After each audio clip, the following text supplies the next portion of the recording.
My name is Mohammed Tarek, and in this lecture we will discuss about the AVL tree. Now, what is AVL tree and why we need this? Before going into the details of AVL trees, we will first have to discuss the problem with the binary search tree. So, because AVL tree is actually an improvement over binary search tree, so first we'll have to discuss what was the problem with the binary search tree that resulted in AVL tree. So first, let's discuss what. Let's review quickly the binary search tree. So a binary search tree, we have a typical binary search tree. We have a node, then we have a left hand node, a left node, left subtree, and the right subtree. Then we have some other nodes. Then those nodes again have left tree and right tree. Then they have some nodes again, right? This is how it is formed. Then again we have nodes here. Okay. Then again we have nodes here, then again we have these two nodes, and this is a random tree, random binary search tree. Okay, this is a binary search tree. I am not writing any numbers in these nodes, and this is a binary search tree. So what we have levels in a binary search tree, right? Let me change the color. Let me change the color. So we have level 0. This is level 0, right? This is level 1. This is level 2. And this is level 3. And we also have LVL. And we also have nodes, right? Also have nodes. So here only one node. On level 1 we have one node. On level 2 we have, sorry, on level 0 we have one node. On level 1 we have two nodes. On level 2 we have 4 nodes.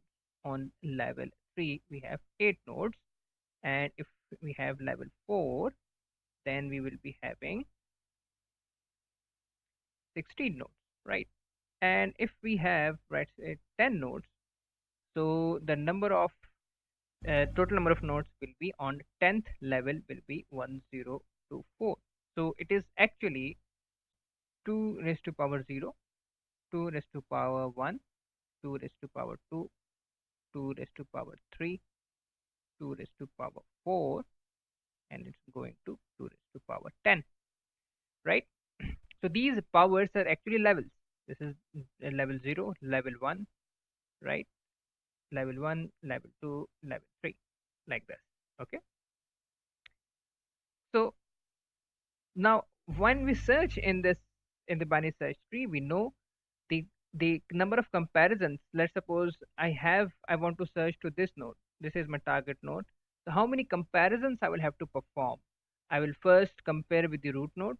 Okay, I'll first compare with the root node, then I will compare with this node, then I will compare with this node, then I will compare with this node, and I'll get my result. So the total number of comparisons for level 3 we'll have to do will be 4, right? So for level 10, if I want to search something at level 10, how many comparisons I'll have to perform? I'll have to perform approximately 11 comparisons. So the time complexity for the binary search tree is log of n, log with base 2 of n, right? So this is actually, we know. I just wanted to quickly recap this because then now I'll move towards my actual topic. So we know the time complexity, and this is what very important. The time complexity of binary search tree is of log of n, log base 2 of n, and this is very good. This is what we actually want, and this is a very effective manner, a very effective way to search in a number of nodes where we have so many values, and we can effectively and quickly find our target value. But what about a tree? See the tree. I have a tree here. What about this tree, right? What about this tree? Let's make it 50, 40, 30, 20, and 10. Now, this is again a binary search tree also. We cannot say it's not a binary search tree.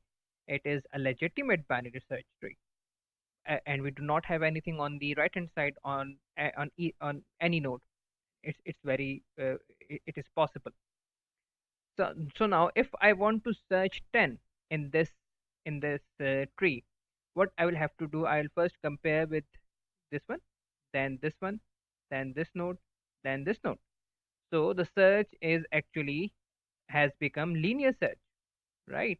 The search has become linear search. So and time complexity for this tree, for this specific tree, is is actually n, right? So the main advantage of a binary search tree is to perform in log of n, to perform the search using the log of n. The resultant is log of n. But here we are again going back to the linear search. We came from the linear search. We improved the linear search, and we came up with a result of log of n. So the advantage has gone now for this tree, right? For this specific tree, there is nothing. For this specific tree, we do not have any advantage. And this is again a binary search tree. And let's talk about its another version. Let's talk about its another version. What about this one? If we have something like this, right? We have something like this. This is very possible, very much possible, right? This is 50, 60, 70, 80, 90, and let's say 100. Now, what about this? This is again a binary search tree. But if I want to search 100, I'll have to move linearly. And the time complexity of this tree is n of n, right? So it is like searching in an array. Like we have values in an array, and I'm searching in an array. So this is the problem. So we have a binary search tree, but the problem is binary search tree can be formed in a way that it the search again starts behaving linearly, and this is what we do not want. We want and we want to ensure that the search should be should give us the result in log of n time, right? To avoid or to improve this kind of tree, we have AVL tree, right? What we have AVL tree. So the AVL tree works on a factor, you can say on a technique which is called the balance factor.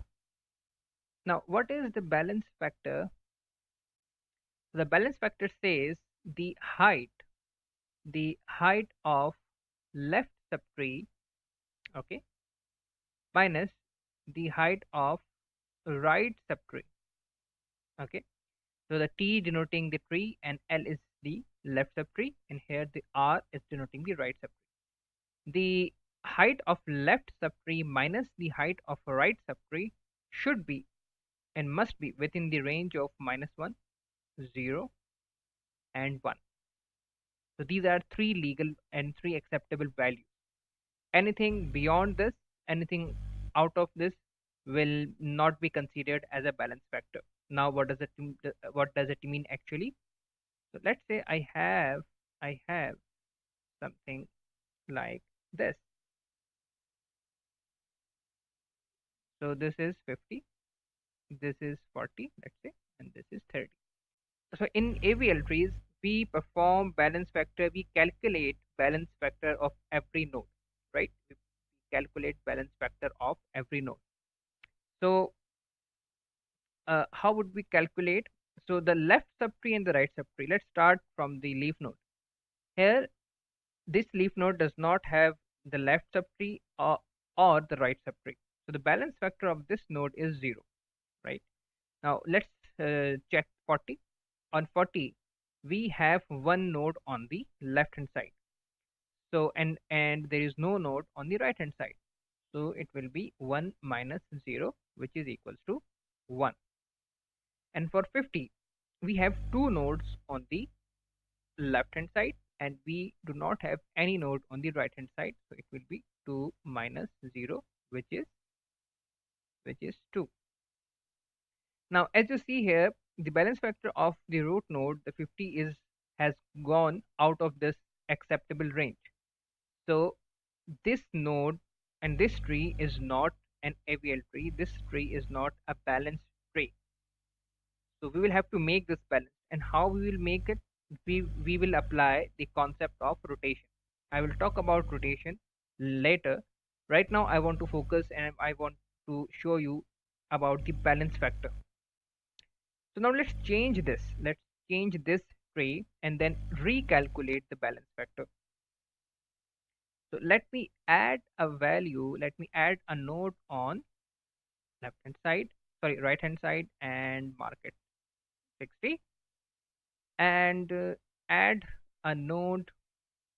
Uh, let's again add one more node here, mark it 20, and add a one more node here, mark it 45. Okay, and now let's recalculate the balance factor of each node. So for the leaf node, we had the balance factor is 0 because there is no right hand side, no left hand side and right hand side node. For 30, it will be 1 minus 0, which is 1. For 40, it will be now you see we have two nodes on the left hand side, two nodes on the left hand side, minus one node on the right hand side, 2 minus 1, which is equals to 1. And for 50, what we have three nodes, so three levels. So for calculating balance factor, we actually calculate the levels, not the number of nodes. So we have three levels, 1, 2, and 3, three levels. So 3 minus 1 on the right hand side, 3 minus 1, which is equals to 2. And for 45, the balance factor is 0. For 60, the balance factor is again 0. Now, as you saw, when we add some values, so the balance factor changes, and we have to recalculate the balance factor after every insertion and deletion, right? So let's make a little change here. Let's make one more little change here. Now let's add something here. So I have 46. Okay, I have 46. Now I'll have to calculate the balance factor again. I'll have to recalculate the balance factor of each node because there is a change in this tree. So for the balance factor of 20 is 0, and for 30 is 1 minus 0, which is 1. For 40, what I have 2 on the left hand side and 2 on the right hand side. So the balance factor of 40 is 0. Now the balance factor of the left hand side tree subtree is 3, and right hand side is 1. So it's again 2, and here it's 0. Now this node, the balance factor of this node will be 0 because there is nothing on the left hand side, minus 1 on there is one node on the right hand side. The balance factor of this node will be minus 1. Okay, it will be minus 1. And for the 46, we have 0. Okay, so let's add one more node here. Let's make 70, and let's mark it 55. Okay, and now recalculate the balance factor. So for the balance factor for 20 is balance factor for 20 is 0, 30 is 1, for 40 is 2 minus 2 is 0, for 50 is 3. Now we have 3 on the left hand side, and I have two levels on the right hand side. Okay, so 3 minus 2, which is equals to 1. The balance factor is 1. For 60 is 0 because one is left hand side and one is on right hand side. For 55 is 0, for 70 is 0, for 45 it's minus 1, and for 65, sorry, for 46 it's 0. So as you saw, after every insertion and deletion, we have to recalculate the balance factor. And now this tree is actually an AVL tree. This tree is actually an AVL tree. Why? As you can see, every node in this tree is the balance factor of every node is either 0 or 1 or minus 1, right? As you can see, we have 0 on the leaf nodes, then we have 1 minus 1, then we have 0 0 and 1. So this is an AVL tree.